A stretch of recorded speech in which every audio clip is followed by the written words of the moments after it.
ఆది శంకరాచార్యుల ఆధ్యాత్మిక వారసత్వానికి ప్రాణం పోసిన స్థలం. ఇది కేవలం మఠం కాదు, ఒక జీవన సంస్కృతి కేంద్రం. 2500 ఏళ్ల ఆధ్యాత్మిక చరిత్రను మోస్తూ సనాతన ధర్మకాంతిని ప్రపంచానికి ప్రసారం చేస్తున్న కంచి కామకోటి పీఠ రహస్యాలను ఈ వీడియోలో తెలుసుకుందాం. అంతకంటే ముందు మీరు ఇలాంటి ఆసక్తికరమైన దేవాలయాల చరిత్రలు, రహస్యాలు మిస్ అవ్వకుండా ఉండాలంటే ఇప్పుడే మన వెన్లాక్స్ డివోషనల్ ఛానల్ ని సబ్స్క్రైబ్ చేసుకోండి.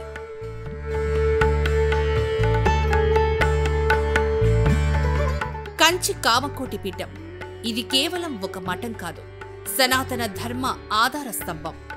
కాంచీపురంలోని ఈ ఆధ్యాత్మిక కేంద్రం ఆది శంకరాచార్యుల వారిచే క్రీస్తుపూర్వం 482లో స్థాపించబడినట్లు సంప్రదాయం చెబుతోంది.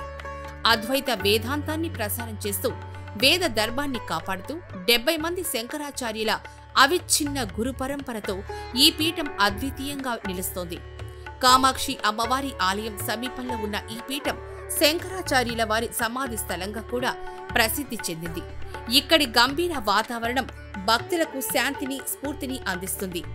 వేద పాఠశాలలు, సంస్కృత విద్య మరియు ధార్మిక కార్యక్రమాల ద్వారా ఈ పీఠం వేద ధర్మ సంరక్షణలో కీలక పాత్ర పోషిస్తుంది.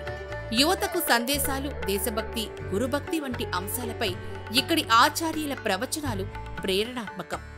చెన్నై, కోయంబత్తూరులోని ఆసుపత్రులు, కలవైలోని వృద్ధాశ్రమాలు, గోశాలలు మరియు అన్నదాన కార్యక్రమాలతో ఈ పీఠం మానవతా విలువలను పెంపొందిస్తోంది. కొందరు ఈ పీఠాన్ని శృంగేరి మఠం శాఖగా భావిస్తారు. కానీ కంచి మఠ సంప్రదాయం దీనిని స్వతంత్రంగా ఆది శంకరులచే స్థాపితమైందిగా చెబుతోంది.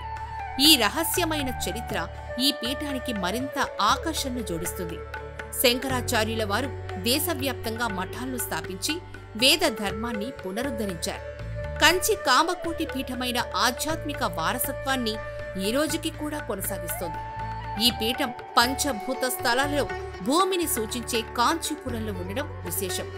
ఇక్కడి బ్రహ్మోత్సవాలు, వేద పారాయణాలు మరియు ధార్మిక కార్యక్రమాలు భక్తులను ఉత్తేజపరుస్తాయి.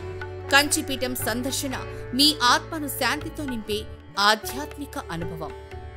మీరు కూడా ఈ ఆధ్యాత్మిక పీఠాన్ని దర్శించుంటే మీ అనుభవాలను కామెంట్స్ లో షేర్ చేయండి.